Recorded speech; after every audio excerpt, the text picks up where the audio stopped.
स्वरा सब कुछ है जिसके पास, नहीं है तो बस आवाज। ध्वनि स्वरा की परछाई बनकर रहती है, जो वो कहना चाहे उसकी जुबान बनकर कहती है। दिन ये नौकरानी की बेटी स्वरा का सब कुछ छीन ले। अभी ये लाल कपड़े पहनकर तो जो स्वर्णा होगी ना वो चिट्ठी दिखाएगी और बोलेगी देखो ये बिंदिया ने मेरे लिए लिखी थी।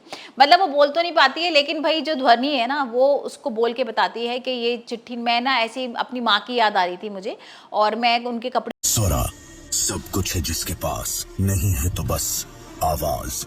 ध्वनि स्वरा की परछाई बनकर रहती है। बिंदिया और कृष का चौथा चल रहा है, यहाँ पर पूजा चल रही है और सारे लोग घर के मौजूद हैं। भाई स्वर्णा भी आ जाती है और यहाँ पर स्वर्णा ना सबसे पहले डांस करती है। अब वो डांस देखते ना इंदु के होश उड़ जाएंगे। दिन ये नौकरानी की बेटी स्वरा का सब कुछ छीन ले। उस पर बहुत गुस्सा करेगी और बोलेगी तुम्हारी हिम्मत कैसे होगी ये सब करने की, और तुम अपने माँ बाप के इसमें क्या कर रही हो। और वो में लिखा था कि तुम जहाँ पर भी हो बहुत खुश रहना स्वर्णा, और तुम यहाँ पर परेशान मत रहना। और ये सारी चीजें ना भाई बिंदिया की सुन के ना सब लोग इमोशनल हो जाते हैं। बिंदिया तो हमने देखा ही था ना कितनी किस तरह की अच्छी लड़की थी और कैसे दिखाया गया है उसको। तो हो सकता है जो स्वर्णा हो वो भी इसी तरीके से सीधी सादी दिखाई जाए। लेकिन भाई जो ध्वनि है ना यहाँ पर बहुत तेज है। हम देख ही रहे हैं किस तरीके से जो बाबा होते हैं उसके स्वर्णा के वो उसको एटीएम देते हैं कि भाई तुम कुछ अपने लिए खर्च कर लेना, तुम खर्चा कर लेना। तो यहाँ पर वो तो नहीं लेती, लेकिन ध्वनि आती है और ले लेती है। हाँ ठीक है मैं इसके लिए कुछ दिला दूंगी और सारी चीजें कर दूंगी।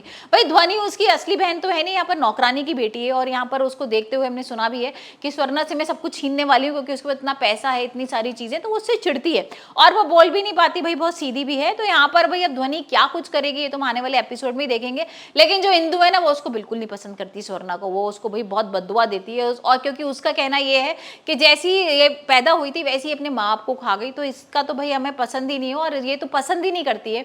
तो भाई अब देखेंगे यहाँ पर सुहाग की लड़ाई किस तरीके से होगी, क्योंकि हम प्रोमो में देखा ही है कि सुहाग को लेकर ध्वनि और स्वर्णा के बीच में होने वाला है झगड़ा।